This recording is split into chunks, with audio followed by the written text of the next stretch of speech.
Good evening. Welcome to our book study on Rise of the False Gods, Transformation through Illumination. I don't know if Tishy's going to stay with us very long. She was here a little bit early going like, Nana, isn't it time to do the video tonight? And I said, not yet. But welcome. If this is your first time, you can see all of our videos for Rise of the False Gods by going to YouTube and searching Rise of the False Gods, Alicia Leslie, and that will bring it right up. Please know that I welcome your questions and comments. I may not see them right away because my my comments thing doesn't show up and doesn't scroll very well, so that's okay. I will answer them as I see them. So, are you ready to get started tonight? I am. I think we're going to let Tishy go do what she wants to do.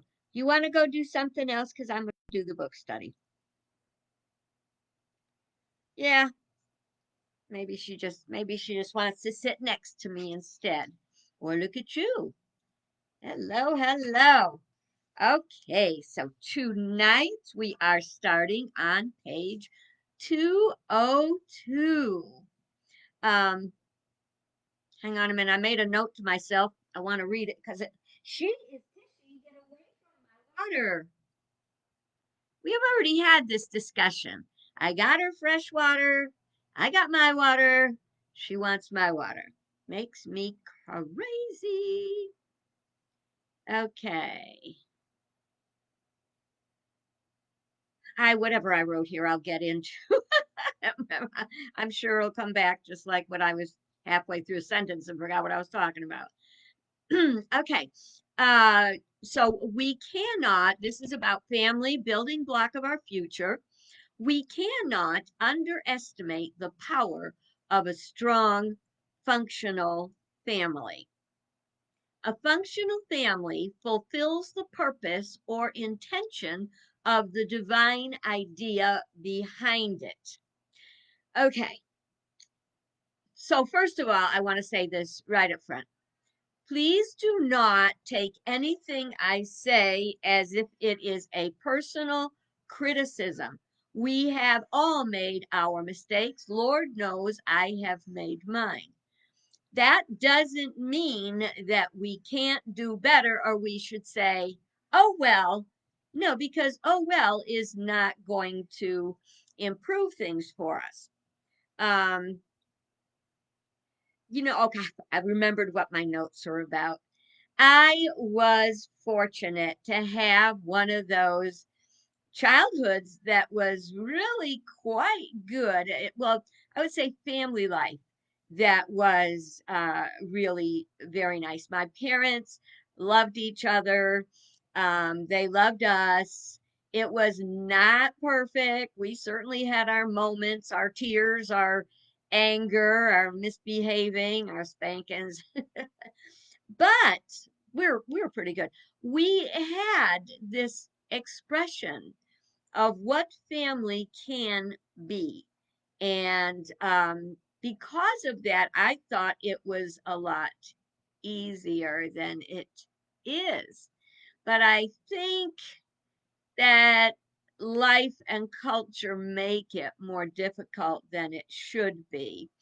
Um, as a child coming from a healthy family, I remember one time I was talking to a psychologist, and he said to me something about, well, what about your childhood issues, with your parents and all that. And I was like, don't have any.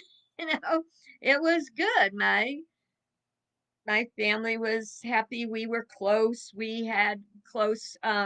It wasn't very big. My father had a sister, and my mother had a brother, and they each had a couple kids. So the families were pretty much the same size.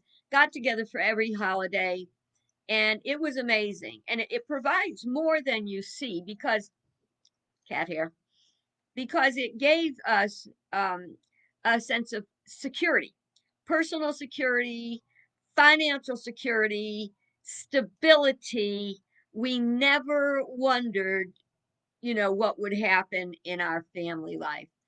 And I go into this more deeply in the coming pages. But it's really important that as I go through this, you don't take it or look at it from the aspect that I am picking on anyone or calling them wrong. Well, I'm basically calling out the collective consciousness, the greater whole, our ever changing culture that ebbs and flows, and it's been in an ebb for a while. Okay, so we cannot underestimate the power of a strong functional family. A functional family fulfills the purpose or intention of the divine idea behind it. The nucleus or divine energy behind it is love. The basic components are respect, acceptance, safety and security, commitment, a sense of belonging, clear boundaries, and most of all, faith as its foundation. This doesn't mean there won't be moments of disagreement, frustration, difficulty, or acting out. It means each member of the family is assured they have love and respect despite the issues that go on. Um, oh, and it's something that you can absolutely count on. No matter what, if my parents were angry with me, happy with me, if I had to ask my dad for some money, which I hated doing because along with the money came the lecture, being careful with it. Now, is that his fault? No, he knew how hard he worked for his money. And he also watched his parents lose two apartment buildings during the Depression. So he had a real sense of being careful with money. So even though we got the money, but the lecture, we usually got the money. Okay. So as the divorce rate spiked, the nuclear family splintered. All members of the family suffered. Children lost their sense of safety, security, and belonging. Many children blamed the breakup on themselves. They thought if only they'd done this, if only they'd done that, things would have been different. I've been around with you before about divorce and that sometimes it has to happen despite whatever good works you've tried to do to make it work. But I absolutely will not get on board the bus that says, well, children are very resilient. They bounce right back. You know what? No. Yeah, they make it, but that never would have been their choice. Oh, I mean, even if they came from a family, that fought all the time and everything, no, the fighting all the time was not their choice. But because the divine idea for cohesiveness and working together for the good of the whole and security, that's inside of them. And whatever we have inside of us that's very important wants to express. Looks like Tish has a new game called Slap Nan in the Face with My Tail. She's such a show off. Okay. All right, please understand again, this isn't about blame. It's about getting to cause. If we want to change the effect, we've got to change the cause. We want to stop the downward slide we are experiencing. The information below underscores the power and importance of family. I would like to preface this. This is about something that happened in Iceland, where they had a huge problem with children and drug use, and they didn't know what to do about it. And so many times I've talked about thinking out of the box. Too often we are trying to put band-aids on the effect instead of getting to cause. And instead of just trying stuff, just try it, call it an experiment. Either it'll work or it won't, but at least you'll be one step closer to making it work because you know what doesn't work. All right. So this was from an article titled How Iceland Got Kids to Say No to Drugs. You can Google that and get the whole article. It was published by The Atlantic on January 19th, 2017. It reported how they attacked the very serious problems of substance abuse they were having with their adolescents. Now, Harvey Milkman, who is an American psychiatric professor, assisted in the project.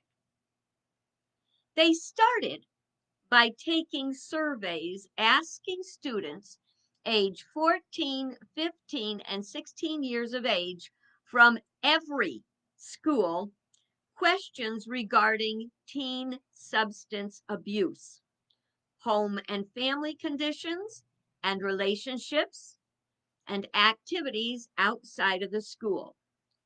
Based on their findings, a program was developed called Youth in Iceland. You know, it's funny.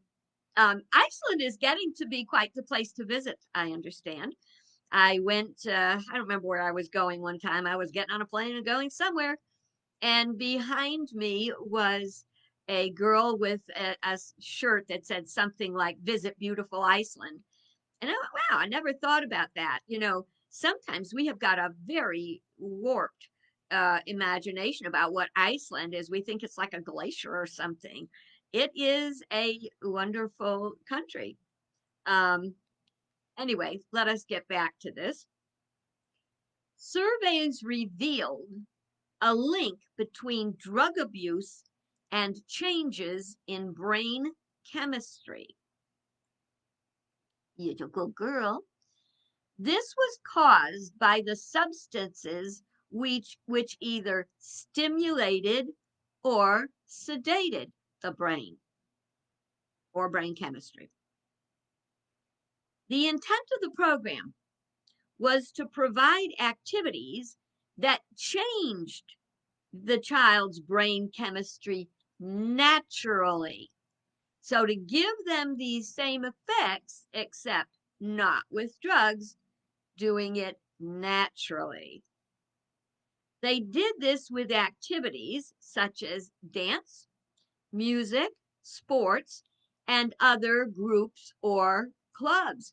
All this is a part of feeling like you belong, feeling like you have value, and expressing who you are. Involvement was voluntary, stressing that participants should not be forced, nor should they take too much space in the child's life. Balance is key. Parental presence. Now, this is, I highlighted this one. This is an important one, so pay attention here. Parents' presence and involvement was an essential part of the program. They discovered, this is it, you're not going to hear this, probably never heard it before, discovered the quantity of time parents spend with their children was more important than the quality of time. Wow. What do we usually hear? Well, I don't have much time with my kids, but I want to make it quality time. Guess what? Quantity time is more important than quality time. Doesn't mean you say they don't need quality time, because they do. But it's so easy to get so involved in our own life, you know, making a living so we lose our day-to-day life. It's not the way it's supposed to work. So quantity of time parents spend with their children was more important than small periods of quality time. The experiment, you better sit down because this will knock you off your feet. The experiment covered more than 20 years. So in that 20 years, you got to see not only the impact that the experiment, and savor that word experiment, write it down, because if you look at things that you're going to try in life at experimenting, you're not going to be so compelled that if it doesn't work out, you have failed at something. Now this is a sad one. Because of the extent of time required, parental involvement, and financial output that would be necessary by the government, it was determined the United States would not be likely to try.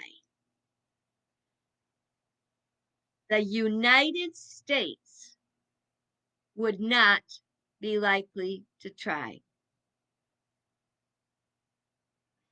Because the parents would not be inclined to put in that kind of time, and the government would not be willing to invest that kind of money to run the program. Now, think about that, and think about the lives that are lost every year because of drug abuse. I have, as a minister, done memorial services for more younger people in the past 20 years than I did for the elderly before that. And addiction was a part of a number of those memorial services. What if we could just experiment for ourselves and see if it would change? Okay. So try this on in your mind. I'm pretty sure that you probably know someone, maybe more than one, who has a broken family, which very often means the members of the family are also broken. And the extended family is also broken because the foundation we thought we had under us had a soul quake and broke apart. But think about those people. Maybe it's yourself. I know I can look at myself and see the mistakes I made. But imagine that the paradigm was different. Imagine that respect and commitment were strong enough to work on the family and to keep it healthy and happy. Oh, I got to share this with you. This afternoon, when I was doing the my Life on the Light Side video, I brought up the Screwtape Letters, which are so fun, by C.S. Lewis. They are fun and they are deep. And in this book, there are two devils. Okay, they're lesser devils. They're not the big guy. Um, Everything is twisted around. So the devils, there's an uncle named Screwtape and the nephew who is Wormwood. And Screwtape is coaching his nephew on how to condition and shape his patients, like a patient in a hospital. That's what they call the people they are wanting to influence. And so this is kind of backwards. So if it says the enemy, that means God. If it says the patient, that is the person that is being put in temptation or distraction or whatever you want to call it. So I did a little thing with the afternoon video, but now I found this kind of like all of a sudden, when I was just leaping through it because it's so good. I could read this book over and over, and every time would like be reading it new. But this is a piece on marriage and sex. And I had to share it with you because this book was written in 1941. But if you read it today, it could be so pertinent to today, you would be shocked. So this says, "My dear Wormwood, even under Slubgob, you must have learned at college the routine technique of sexual temptation, and since for us spirits this whole subject is one of considerable tedium, though necessary as part of our training, I will pass it over. But on the larger issues involved, I think you have a good deal to learn. The enemy's demand on humans takes form of a dilemma: either complete abstinence or unmitigated monogamy. Ever since our father's first great victory, that'd be the devil, the biggie, um, we are we have rendered the former very difficult for them. The latter, for the last few centuries, we have been closing up as a way of escape. We have done this through the poets and novelists by persuading the humans that a curious and usually short lived experience, which they call being in love, is the only respectable ground for marriage. That marriage can and ought to render this excitement permanent, and that marriage which does not do so is no longer binding. This idea is our parody of an idea that came from the enemy." So they took the divine idea of marriage and partnership uh, that came from God, the enemy, and they sullied it, they adulterated it, so that again, I think one of the most powerful statements in there was that they were in this state of in love and they expected that to be perpetuated. This is fabulous. You really, if you can get it, you really should. I wish. Now they have made movies about it, but I haven't seen anything the quality of what they could do today. Who would be playing the parts? Oh, I think I'm going to ponder that tonight. I might even write a letter to somebody and say, "Hey, have you thought about this one?" All righty, back to the book. Um, okay, back to the. Okay, here we go. Okay, consider the possibility the division in our country is a magnified image of what's happening in our families. Imagine what could happen if we pulled our minds out of the lower self focused state of mind into the realm of unlimited potential and universal blessings above self.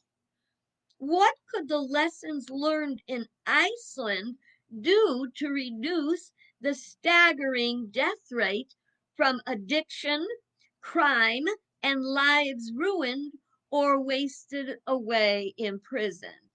And I didn't put that in here, but you even think about war.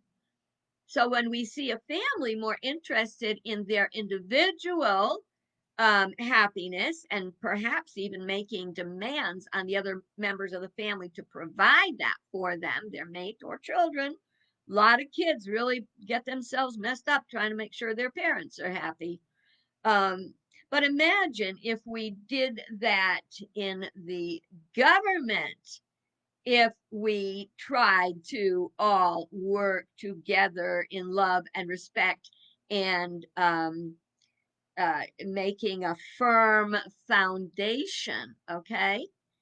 And not because you like, but because you love with the higher aspect of love, which is the unconditional love of God. I keep seeing, especially today, everybody is so busy taking pot shots at each other that we're not moving forward at all. And if you think the other countries are not watching us and scratching their heads and laughing and maybe trying to decipher our weak spots where they might move in and claim this land as theirs, you know, think on these things. We have to look out for the good of the whole. And the whole goes beyond our individual likes and dislikes. Have you ever noticed how often violent crimes and mass murders describe the perpetrator as a loner? How many times have you heard that? Raymond Ramirez, loner. The young man who killed the kids in Sandy Hook, loner. It's all over. You hear it. That guy that colored his hair orange, loner. So there's something there that they're detached and their whole world is missing that component of feeling belonging. When people belong, when people learn to care about each other, they're not going to hurt you because they care. What about all the ones that have done heinous things that were the victims of bullying, or even those who took their own lives because of bullying? Remember, this is not about blame. It's about getting to cause. And anyone who has lost a loved one, in particular, a child or a niece or nephew or someone who is, younger, and you go, man, they had their whole life ahead of them. How could this happen? We have to build a stronger foundation. And a great place to start is the family. And that means that intimacy is something that is developed over time, and respect, and we treasure ourself, and we treasure our, I'll say it, chastity. Okay. The world is not going to encourage you to that. The world is going to encourage you to just want all you can get, however you can get it. If it feels good, do it. Sorry, that's the message and the songs and the movies. Um, okay. I know you probably don't like what I say, but that's okay. I just ask that you consider, experiment, imagine what it might be like if I'm right. They miss very much the loss or absence of the support a family can provide. An intact family of integrity and intention. Those who don't have supportive families at home often seek them elsewhere. People marry under the illusion they can create the family they never had. Without healing the wounds and scars of their dysfunctional, broken family, it's most likely they will recreate exactly what they were trying to escape. Why?